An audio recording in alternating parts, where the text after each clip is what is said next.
Hello, my dear students. Today's topic is a very important topic in English grammar book as we are going to study synonyms and antonyms words. So, what are synonyms and antonyms? I am going to tell you that synonyms are the words which are similar in meaning, which means there is a one word meaning and there are lots of words related to the same meaning, यानी एक word का meaning जिसमें आएगा उसी meaning के बहुत सारे words होंगे. Likewise I can give you an example. अगर हम बोलते हैं कि देखने को इंग्लिश में क्या कहते हैं, तो वी कैन टेल कि सी बोलते हैं, SEE, ठीक है. But you can often heard about it, आप लोगों ने ये भी सुना होगा कि लोग लुक भी बोलते हैं, LOOK, लुक. लुक का मतलब भी देखना होता है, SEE का मतलब भी देखना ही होता है. और there is an another word watch, WATCH, ये भी देखने को ही कहते हैं. सो जिस तरह से देखने के लिए ये तीन वर्ड्स हैं, ऐसे ही बहुत सारे इंग्लिश में वर्ड्स होते हैं जिनके मीनिंग सेम होते हैं बट वर्ड्स अलग अलग होते हैं, that are called synonyms. So synonyms are the words, different types of words have the same meaning. Okay, ये हो गया हमारा सिनोनिम्स. और एंटोनिम्स किसको बोलेंगे? एंटोनिम्स बोलेंगे कि there is a English word and there is another word opposite to it, मतलब एक वर्ड का उल्टा वर्ड जो होता है. जैसे हैप्पी का होता है सैड, नाइट का होता है डे, ओके, अर्ली का होता है लेट, डार्क का होता है लाइट. इस तरह से बहुत सारे वर्ड्स होते हैं जो एक दूसरे के ऑपोजिट होते हैं, which means antonyms are opposite words, synonyms are similar words. Clear? Now we are going to study in your book in the page number 78. There are lots of words written in synonym section, and in another page you can get the antonym words. Okay, now I'll get one by one. The first one is ask. ask का मतलब होता है पूछना. जब आप question करते हो तो क्या बोलते हैं? I am asking something. So ask का मतलब होता है पूछना. उसका सिमिलर मीनिंग का वर्ड है क्वेश्चन करना, यानी क्वेश्चन.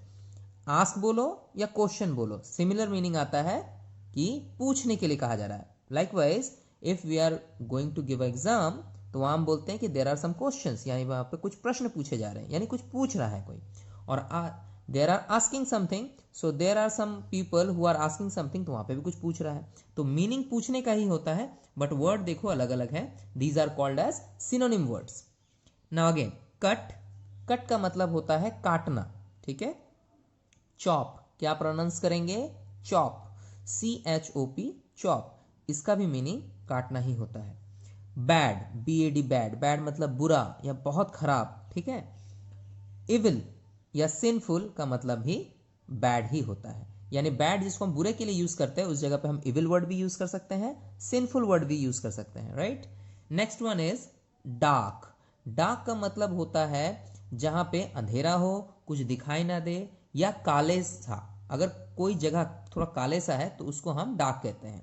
अगर आप कोई ड्रेस पहनते हो, if you are wearing a dress और उसकी कलर थोड़ी डीप है, तो हम उसको डार्क कलर भी बोलते हैं, ठीक है. देखो यहाँ पे डिम.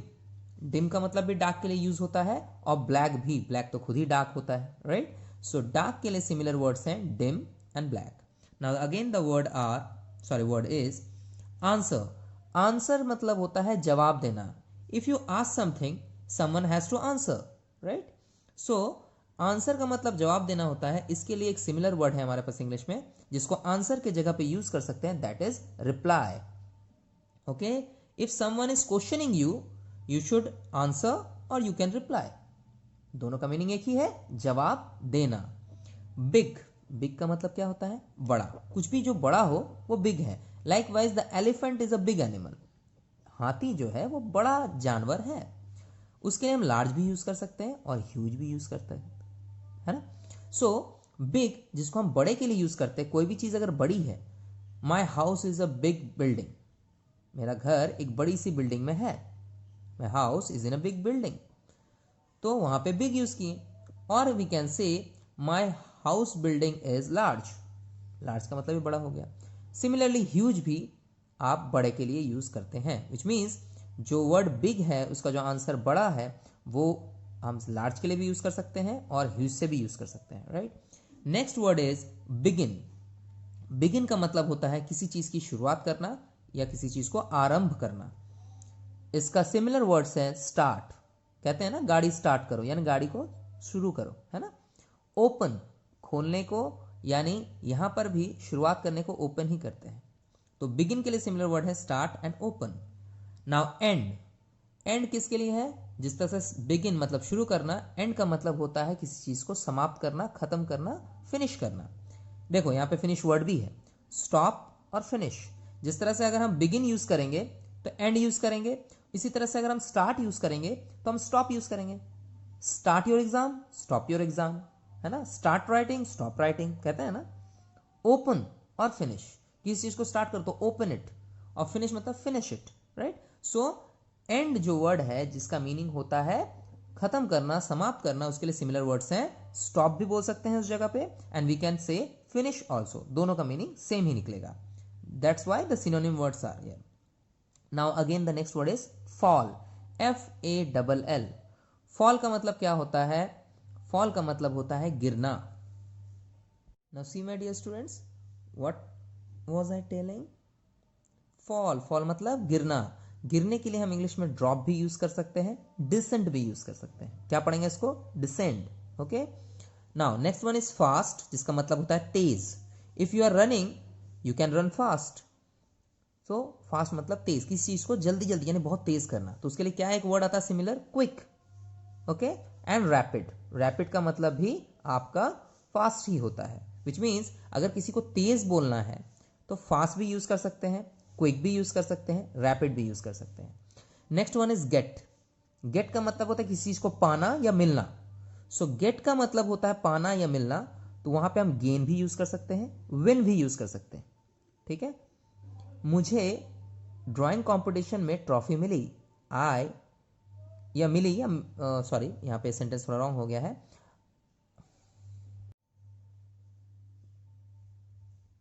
मुझे रोज पापा से एक चॉकलेट मिलती है, I get a chocolate from my father. वहां पे हम ये भी बोल सकते हैं, I gain a chocolate from my father, ठीक है। सो मिलने को, पाने को, यहां तक कि जीतने के लिए भी ये दोनों वर्ड्स हैं हमारे पास। नाउ हेल्प, हेल्प का मतलब होता है मदद करना। You know about that? Help का मतलब होता है मदद करना, यानी सहायता करना, मदद करना। उसके लिए सिमिलर वर्ड्स हैं एड। क्या पढ़ेंगे? Aid, AID, aid. Support, support का मतलब भी वही होता है, साथ देना, सहायता करना। Next one is hurt, HURT, hurt. Hurt में आप क्या देखते हो? हर्ट का मतलब होता है, बोलते हैं ना डोंट हर्ट मी, या यू आर हर्टिंग हिम। इसका मतलब आप उसको चोट पहुंचा रहे हो, नुकसान पहुंचाना, चोट पहुंचाने के लिए हम वर्ड यूज करते हैं hurt. Similar words are harm और पेन। हार्म का मतलब है नुकसान पहुंचाना, जो कि सिमिलर वर्ड है हर्ट के साथ। पेन का मतलब भी दुख देना, दर्द देना, नुकसान पहुंचाना, हानि पहुंचाना, इसके लिए भी यूज कर सकते हैं। लेजी, लेजी का मतलब होता है सुस्त या आलसी। उसके लिए हम वर्ड यूज करेंगे आइडल और इनएक्टिव। कोई एक्टिव नहीं है उसके लिए हम इनएक्टिव वर्ड यूज कर सकते हैं। एक्टिव नहीं है मतलब पड़े पड़ा रहता है, जल्दी जाता नहीं है कहीं पे, बैठा रहता है एक जगह पे, काम नहीं करता, तो सुस्त बोलते हैं ना उसको। सो लेजी यानी आलसी या सुस्त, जिसके लिए सिमिलर वर्ड्स हैं आइडल और इनएक्टिव। नेक्स्ट वन इज काम। इसको काल्म नहीं पढ़ेंगे, ठीक है। काम, इसका एल समझ लो आपको खा जाना है, राइट। पढ़ेंगे CAM, काम, यानी सुनने में कैसा लगेगा? कैसे लगेगा सुनने में ना, काम।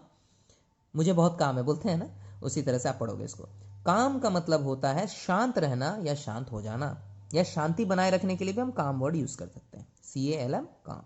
जैसे कोई बहुत चिल्ला रहा है, समवन इज शाउटिंग और येलिंग, सो हम लोग कह सकते हैं प्लीज काम योर सेल्फ, अपने आप को शांत रखो, ठीक है। इसके लिए सिमिलर वर्ड है क्वाइट। क्या पढ़ेंगे? क्वाइट और स्टिल, यानी शांत हो जाना, स्थिर हो जाना, उसके लिए वर्ड आता है क्वाइट और still. Next word is beg. ऐसे तो बेग का मतलब भीख मांगना होता है, बट बेग का और भी मीनिंग है। जब हम किसी से प्रार्थना करते हैं, किसी चीज के लिए रिक्वेस्ट करते हैं, निवेदन करते हैं, तो भी हम ये वर्ड यूज करते हैं, बेग। इसका सिमिलर वर्ड है इंक्वायर और ask. Now you have a question in your mind कि सर ये आस्क वाला वर्ड हम लोग कहीं देखे हैं? बिल्कुल देखे हैं, we have seen in the first one. इसमें जो हम लोग अभी कौन सा पढ़ रहे हैं? 16 नंबर ना, 1 नंबर में आस्क था, जिसका मतलब था पूछना, है ना, जब हम किसी से कुछ पूछते हैं तो हम आस्क वर्ड यूज करते हैं। इसका मतलब अगर हम किसी से किसी चीज़ की एक्सपेक्टेशन करते हैं, निवेदन करते हैं कि ये चीज़ मेरे को हेल्प करो या ये करके दो मुझे, हम वहाँ पे बेग यूज करते हैं, तो उसके लिए भी आस्क वर्ड चलेगा। इसका मतलब ये वर्ड और एक सिमिलर वर्ड के साथ आया है ना, कि बेग के लिए भी आस्क यूज करते हैं। नाउ अगेन कूल, कूल का मतलब क्या होता है? ठंडा। किसी चीज को ठंडा करना या ठंडा हो जाना, सबके लिए हम क्या यूज करते हैं? Cool. That particular teacher has a cool mind in teaching. वो सर जो हमारे हैं या वो मीस जो हमारी है, जो टीचर्स हैं, उनका माइंड बहुत शांत है पढ़ाते वक्त, तो चिल्लाते नहीं है, डांटते नहीं है। सो ही हैज और सी हैज अ कूल माइंड। तो कूल का मतलब क्या है? ठंडा। अब ठंडा का क्या एक सिमिलर वर्ड आता है, आपको पता है? कोल्ड। ठंड लगती है ना, it's very cold over here, यहाँ बहुत ठंड है। सो हम क्या पढ़ते हैं? कोल्ड। सो कूल जिसका वर्ड का मीनिंग होता है ठंडा, उसके लिए अनदर वर्ड क्या है? कोल्ड। आप कूल भी बोल सकते हो, कोल्ड भी बोल सकते हो, बट कूल टीचर बोल सकते हैं, कोल्ड टीचर नहीं बोल सकते, राइट? इसीलिए सिमिलर वर्ड्स तो हैं, बट कभी कभी यूज में चेंज आता है, बट मीनिंग सेम है, राइट? चलो नेक्स्ट है डिनाई। 18 नंबर देखो आप लोग अपने बुक में, पेज नंबर 78 में ही है। I am still in the 78 page. Deny, deny का मतलब होता है मना करना। अगर आपको कोई काम करने के लिए कहा जा रहा है और आप बोलो नहीं मैं ये काम नहीं करूंगा, सो यू आर डिनाइंग। इसका वर्ब फॉर्म है डिनाई, बेस फॉर्म, और उसमें फिर आईएनजी जोड़ सकते हैं। डिनाइड, मना किया है, ये लिख सकते हैं। आई एम रिफ्यूजिंग और आई एम डिनाइंग, मैं मना कर रहा हूं या मैं नहीं करूंगा, वो भी आपका सेम मीनिंग आता है। Now come to the rest part of the page. Force, force का मतलब जोर लगाना या ताकत दिखाना, दोनों के लिए ही फोर्स वर्ड यूज होता है। फोर्स का सिमिलर वर्ड है पावर, ठीक है? POWER, power. नेक्स्ट है फुलिश। फुलिश का मतलब होता है मूर्ख, बेवकूफ। उसके लिए हम वर्ड यूज करते हैं stupid. You have often tell this word ना, you often speak this word. किसी को बोलते हो अगर कि तुम बेवकूफ हो, तो इंग्लिश में क्या बोलते हैं? अरे स्टूपिड हो क्या, या स्टूपिड, ऐसे बोलते हैं ना। तो स्टूपिड का मतलब क्या? आप उसको बेवकूफ बता रहे हो कि तुम बहुत बड़ा बुड़बक है, बेवकूफ है, तुमको कुछ आता नहीं है, तुम मूर्ख हो। सो फुलिश वर्ड बोलो या स्टूपिड वर्ड बोलो, एक ही मीनिंग आएगा, ठीक है? नेक्स्ट है हेट। क्या पढ़ेंगे? हेट। हेट का मतलब होता है नफरत करना, किसी को नापसंद करना। उसके लिए वर्ड आता है एभॉर। क्या पढ़ेंगे? एभॉर, ABHOR। बैटल, बैटल का मतलब होता है लड़ाई करना। लड़ाई यानी कौन सी लड़ाई? बैटल का मतलब होता है जब युद्ध होता है, यानी जिसको हम वॉर भी बोलते हैं, इसलिए सिमिलर वर्ड क्या है? वॉर। जब युद्ध होता है, जैसे मान लो अगर किसी पर्टिकुलर कंट्रीज में फाइट हो जाए, उस फाइटिंग वर्ड के लिए एक बड़ा वर्ड आता है बैटल। बैटल में क्या होता है? बहुत सारे सोल्जर्स लड़ते हैं, तो उनको हम बैटल कहते हैं। सिमिलर वर्ड क्या है? वॉर। यानी हम लोग बैटल भी यूज कर सकते हैं, वॉर भी यूज कर सकते हैं। नेक्स्ट है हमारा ब्रेव, BRAVE, ब्रेव। ब्रेव का मतलब होता है निडर होना, बहादुर होना। उसके लिए सिमिलर वर्ड है बोल्ड, BOLD। ब्रेव का मीनिंग क्या बताया मैंने? बहादुर होना या फिर निडर होना। उसका सिमिलर मीनिंग है, सॉरी सिमिलर वर्ड है bold. Next one is freedom. Freedom का मतलब होता है आजादी, स्वतंत्रता, जिसके लिए हमें एक सिमिलर वर्ड मिला है इंग्लिश में लिबर्टी। क्या पढ़ेंगे इसको? लिबर्टी। तो लिबर्टी, आर में ज्यादा जोर नहीं देना है। जब हम लिबर्टी बोलते हैं तो लिबर्टी ऐसे नहीं बोलना है, लिबर्टी, ठीक है? आप चाहो तो आर को खा सकते हो, लिबर्टी बोलो चलेगा, ठीक है? सो फ्रीडम का सिमिलर वर्ड है लिबर्टी। दोनों का मीनिंग सेम है। फ्रीडम और लिबर्टी दोनों का मतलब होता है आज़ादी देना, आज़ादी होना, आज़ाद फील करना। सब चीज़ों के लिए आप यहाँ पे लिबर्टी या फ्रीडम दोनों यूज कर सकते हो। The last one is gentle, जिसका सिमिलर वर्ड है नोबल। क्या पढ़ेंगे? नोबल। जेंटल, जेंटल का मतलब होता है विनम्र होना। ये भी काम से रिलेटेड वर्ड है, CALM। जेंटल का मतलब विनम्र होना, आराम से जो बात करते हैं हम उन्हें जेंटलमैन कहते हैं, है ना? जेंटलमैन, सज्जन व्यक्ति। तो इसलिए हम वहाँ पे वर्ड यूज करते हैं जेंटल। जेंटल का मतलब वो विनम्र है, किसी से खराब तरीके से बात नहीं करते। तो उसी के लिए आता है नोबल। जेंटल कभी कभी महान लोगों के लिए भी यूज किया जाता है। जहाँ हम ग्रेट बोलते हैं वहाँ पे हम जेंटल भी बोला सकते हैं। Is a very gentle person, is a very noble person. दोनों का मीनिंग सेम है। किसी महान व्यक्ति, किसी अच्छे व्यक्ति को बताने के लिए हम ये दो वर्ड यूज करते हैं। So synonyms are completed from the page number 78. Now we are going forward to the page number 79 where antonyms are written. Now my dear students, come to the page number 79. You can find that there are some words which are antonyms words. Now what are antonyms? I am going to remind you again. Antonyms are the words which are oppose to each other. Oppose मतलब जो एक दूसरे के उल्टे हैं. Now I am going to tell one by one, you can get the meaning along with that. देखो लिखा हुआ है ना, the words that give opposite meanings are called antonyms. Clear है? देखो ब्लैक, ब्लैक का उल्टा वर्ड क्या होगा? व्हाइट. ब्लैक का मतलब होता है काला, व्हाइट का मतलब हो गया सफेद. हॉट, कोल्ड, हॉट का मतलब गर्म, कोल्ड का मतलब ठंडा. इन, आउट, इन का मतलब अंदर, आउट का मतलब बाहर. हैप्पी, हैप्पी का मतलब खुश. सैड, सैड का मतलब दुख. तो है ना अपोजिट एक दूसरे के. लॉन्ग, लंबा, शॉर्ट, छोटा. लाफ, हंसना. क्राई, रोना. वीक, कमजोर.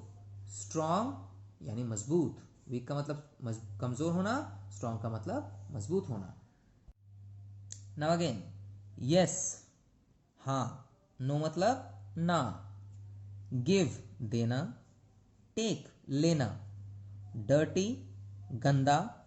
क्लीन, साफ. डार्क मतलब अंधेरा. लाइट, उजाला. एविल, एविल का मीनिंग हम बताए हैं, राइट? एविल का मतलब क्या था? बैड, बुरा. गुड, अच्छा. बेस्ट मतलब सबसे अच्छा. वर्स्ट, सबसे बुरा. ये जो दोनों वर्ड्स हैं, you haven't remind it, I guess these words are from superlative degree of adjectives. adjective में good के लिए superlative degree होता है best, और bad के लिए superlative degree होता है worst. ठीक है. नेक्स्ट वन इज अर्ली यानी थोड़ा जल्दी. लेट यानी देर से. क्विक ये भी जल्दी होता है. स्लो धीरे धीरे. फैट मोटा. थिन पतला. ना ओल्ड न्यू. ओल्ड मतलब पुराना, न्यू मतलब नया. नाइट रात को कहते हैं. डे दिन को कहते हैं, है ना? यानी नाइट का मतलब रात, दिन, डे का मतलब दिन. रीच अमीर. पुअर गरीब.